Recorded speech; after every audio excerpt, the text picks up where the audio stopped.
Welcome back. Telangana వాదుల 101 అబద్దాలు పుస్తకావిష్కరణ ఢిల్లీలో జరుగుతోంది. ఈ కార్యక్రమంలో రాజ్యసభ సభ్యుడు కేవీపీ పాల్గొన్నారు. ఇప్పుడు లైవ్ చూద్దాం.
Singh, and is a well-known personality in the state of Andhra Pradesh. It's an honor to have him at this event today, and I would like to request Dr. Sanjay Baru to speak to us.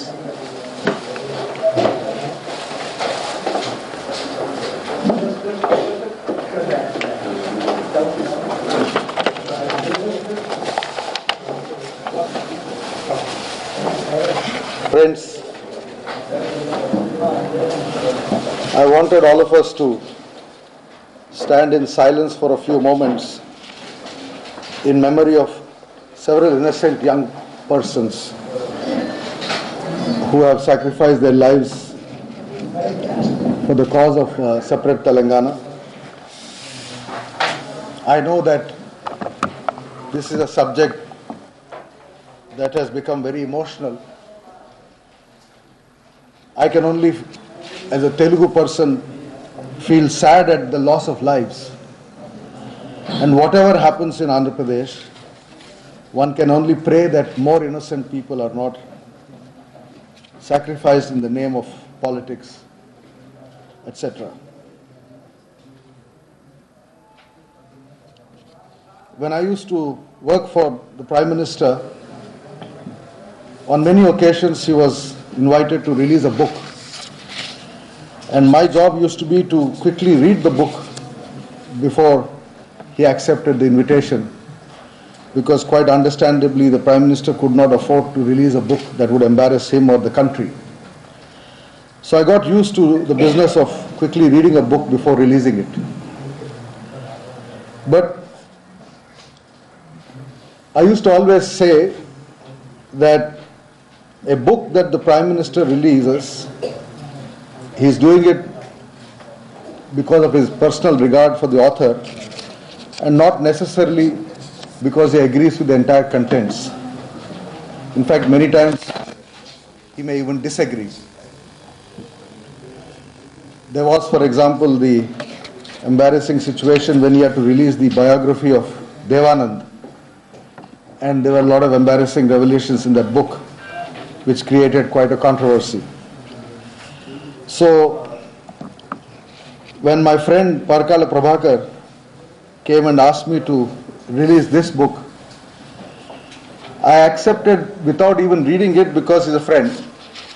He's also a neighbor in Hyderabad. And I said, all right, I'll release it. But I may or may not fully agree with its contents. I have since read the book, and there are large parts of the book which I think are very objective and factual. There are some parts with which I don't necessarily agree. But the point I would like to make first and foremost is that whether one agrees or not, in a democracy, everybody has a right to express their opinion. In this country, we have made a business of banning books. We call ourselves a democracy, but I don't think there's any other democracy in the world that has banned as many books as India has. It's a shame. We can call ourselves a free society only on the day when everybody feels that he can say what he likes. I may not agree with you. The Voltairean principle that I do not agree with you, but I'll defend to death your right to say what you want to say. So I'm here today not because I support or oppose separate Telangana, but I'm here because I feel very strongly that everybody has a right to say what they feel. And when we create an environment in which people are scared of saying what they want to say, that is the death of democracy. Whether we have separate state or no separate state, 25 states or 50 states, is irrelevant if we have ceased to be a free society. In the last 24 hours, I received several emails and telephone calls, including from the United States, late last night, asking me not to come here. I would like to read the letter that I received, the same letter sent by several people. And I would like to read it because whoever has written this, I wish he had come here and said the same thing. Because there is no reason why all of us have to agree with Parkal Prabhakar and his friends. Some of us can disagree. The strength of a democracy is that you feel I can say what I like, and yet nobody will shout at me, nobody will abuse me, nobody will call me a Desadrohi. So let me read the email that many emails I received, it's the same text but sent by various people. And it says, Dear Sanjay Garu, Namaste. We came to know that you are releasing the book Refuting an Agitation written by N. Chakravarti on 23rd of this month in New Delhi. We are surprised that an intellectual person like you have deemed it fit to associate with such controversial work. You are aware that at least 1700 youth have lost their lives for the cause of Telangana. Most of them have committed suicide, unable to bear the injustices meted out to people of Telangana in the United States. You also know that Andhra and Hyderabad states were merged with some agreements. It is a fact that not even a single agreement was honored. Telangana's struggle is continuing for the last 60 years. What Telangana people are asking is demerger of their earlier state, unlike the division of Andhra state from Madras, because of the violation of all and sundry agreements. Dr. Vijay Kumar, an Andhra social scientist, said that at least 14 agreements are violated. Dr. M.V. Ramna Reddy from Kadapa stated categorically that Telangana struggle is genuine and is born out of the injustices to Telangana region. The organized exploitation of Telangana by the majority Andhra rule in a democracy is a subject enough for a dissertation or a PhD degree. The 101 Lies, the subject matter of the book, is the concoction of the sick and xenophobic mind of the author. Each and every one of them will be proved wrong if an objective discussion takes place. Generally, there will be agitations or campaigns to come out of the yoke of oppression, but this campaign of this Vishalandhra Mahasabha to keep Telangana people always under the yoke of Andhra's majority rule is a reprehensible paradox. The very concept of Samaikya Andhra or Vishalandhra precluding the ethos of Telangana is an unbridled Andhra chauvinism. At this stage of amicable demerger of the state, and the effort of the intelligentsia like you should be to preserve the bridges between the people of both the regions with a dialogue and reasoning, using your good officers, not burning the bridges by releasing this kind of viciously prejudicial book. It will not be good for your stature to be associated with such narrow-minded parochial elements. Therefore, I request you to kindly remember those hundreds of departed souls for the cause of emancipation of Telangana from the yoke of oppression by Andhra majority rule and not release the book. Since many of these emails came to me from the United States, I'm not sure if Parkala has sent his book already to the US before I released it in Delhi. But I assume that whoever has written this or drafted this has not read your book. I would actually say that whoever has written this, and I'm sure there are some at least in this room who will convey this message, should read the book. Because many of the statements here are dealt with there. There are many assertions made here which have been dealt with in the book. You can disagree with those, but let us have a debate. I have come to release this book because as a thinking person, as a journalist, as a writer, as a researcher, I feel it is our responsibility, at least the responsibility of the class I belong to, which is the thinking class, those of us who do research, to go into facts, understand facts, and interpret facts. You can then say facts are irrelevant, that we have a demand, there is public opinion, etc. That's a different issue. Recently, we had a seminar at the Center for Policy Research on this subject, where we had a few people from the Telangana region. In fact, as this letter says, it says that this can be a subject for a PhD thesis. The organized exploitation of Telangana can be a dissertation and for a PhD degree. I actually said this. I said this to Gujja Biksham, to Kodandaram Reddy, and the others who are leaders of the separate Telangana agitation who came to me. I said, yes, this is a subject for PhD dissertation.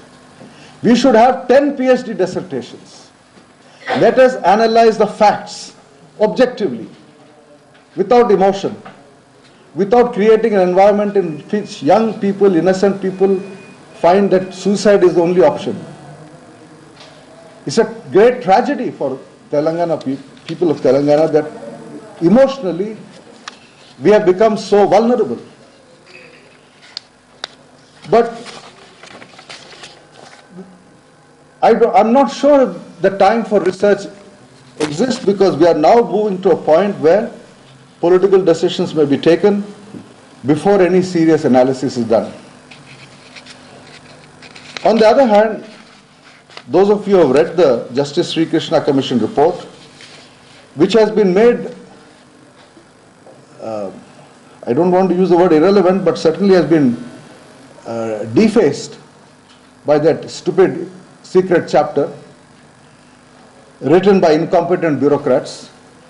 I think it was a great disservice to the Justice Sri Krishna Commission itself that that chapter was even thought of, because the report is a fantastic report. I don't know how many of you have actually read it from beginning to end. I've read every single line in that report, and I complimented Justice Sri Krishna. I complimented Professor Ravinder Kaur from IIT Delhi, a very, very distinguished sociologist, Dr. Abu Saleh Sharif from the National Council of Applied Economic Research. If you look at the Justice Sri Krishna Commission report, it makes several statements which today nobody wants to talk about. For example, it makes the point that there are several parts of the state which have been backward. It makes the point that the key issue is river water sharing, in which the real dispute is not between coastal Andhra and Telangana, but between Telangana and Rayalaseema. And the people who presided over the neglect of Telangana's development were people from Telangana, like Dr. Channa Reddy and Anjaya and Mr. Vengal Rao, and subsequently, of course, from Rayalaseema, like Chandrababu Naidu and Rajshekar Reddy. These are the backward regions of the state, and the backward regions of the state are the regions that sent the chief ministers in the last 20 years. So there are serious issues of development, but I don't know if the time is now the right for, I came here because this is a serious attempt at trying to put facts, and I think as a researcher, I always value the work of researchers, because you are doing quiet work, unlike being an agitationist. I can only end here by saying that I sincerely hope that whatever decision is taken does not hurt the long-term interests of the Telugu people. I have said this once before in this very room when Parakala organized an exhibition, that I have lived in this city for 20 years and I know something about the way in which power operates in this country. If you are a state with 42 MPs, you get the kind of attention Andhra Pradesh got. We've had 3 presidents from this country, state. We've had 1 prime minister from this state. You look at the kind of investment, public sector investment. People talk about Hyderabad as only private sector led growth. They don't know anything about Hyderabad's real growth. Hyderabad, I have done PhD, I have done research on Hyderabad. It's the public sector that first created Hyderabad as a major metropolitan base, as a rival to Bombay, which was, people were running away from Bombay when, after the bifurcation of the greater Bombay state into Bengal, into Gujarat and Maharashtra, as a competition to Delhi. It's the public sector investment in Hyderabad that attracted the private sector. The electronics industry, the defense industry, the engineering industry, it is based on that foundation that the IT industry has come up. So Hyderabad has been a beneficiary. Andhra Pradesh has been a beneficiary of its unity and integrity. There has been a neglect of development in certain parts. Nobody can deny it. But as I said in my comment on the Justice Sri Krishna Commission report, one must make a distinction between sentiment and political reality. There is a sentiment which you cannot ignore. In fact, the headline of my column, which I wrote on the Justice Sri Krishna Commission report, was that the Commission's report, the heart goes to Telangana, but the mind stays with Andhra. From my heart, I feel for the anguish of the people of Telangana. And we must believe that there is anguish. You cannot deny the fact that there is anguish. If there was no anguish, those young people would not have committed suicide. But the solution is not a separate state. The solution is the development of the region.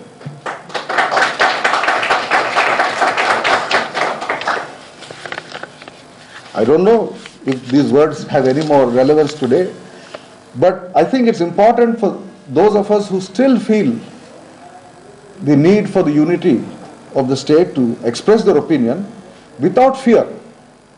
In the end, this may be a minority opinion. I may be saying something which is not popular. Next time I go to Hyderabad, I may be beaten up like Parkala was beaten up. Maybe. But at least I have respect for your opinion. Please respect my opinion. My opinion may be a minority opinion. In the end, the majority opinion may be in favor of separate Telangana. But let us not create an environment in which we are not even willing to speak to each other. There's a sentence, I'll end with this, there's a sentence in this email which says that I should play the role of a bridge. My family is a bridge. My grandfather left Rajahmundry to become principal of Warangal Arts College. He lived in our Warangal. My father worked all his life in Hyderabad. I was born in Hyderabad. I have half my relatives from Karimnagar. I have my brother-in-law, sister-in-law who's born in Karimnagar from Telangana. I have other relatives from Coastlandra. My family is a bridge. If I cannot speak with confidence as a bridge between the two regions, who else can? Which is why I decided to ignore all those emails and come here today. Thank you.